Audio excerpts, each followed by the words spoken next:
ទេព្រោះអីមានមេនៅមានរោពុំជួបស្នេហ៍ទីមួយគឺស្នេហ៍បោកប្រាំងសែនឈឺចាប់ណាំងមិនទាន់ជាឡើយបិទទ្វារបេះដូងឲ្យនៅទំនេរមិនឲ្យខំទេសូមឲ្យមានមេស្នេហ៍លើកទីពីរជួបស្នេហ៍ចុងក្រោយគឺស្នេហ៍បោកប្រាំងសែនឈឺចាប់ណាំងមិនចាំទៀតឡើយពេលនេះថ្ងៃនេះ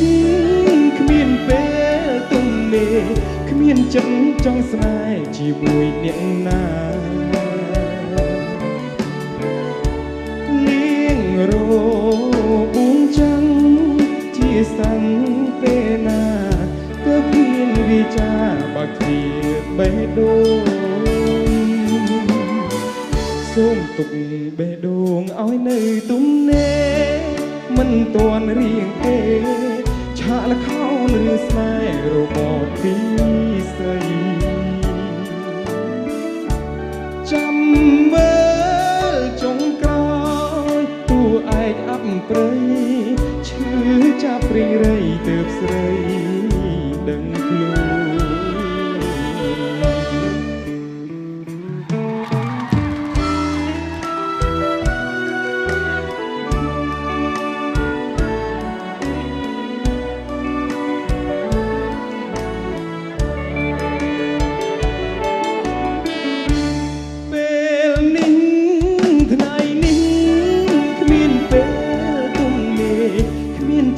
ចង់ស្នេហ៍ជាមួយអ្នកណា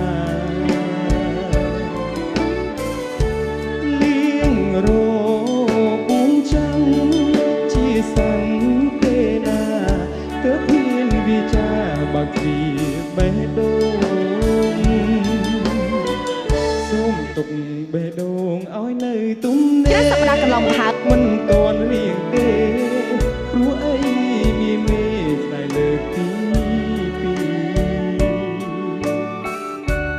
ចាំមើលចុងក្រោយតួឯកអប់ព្រៃឈឺចាប់ព្រីរៃទើបស្រីដឹងខ្លួន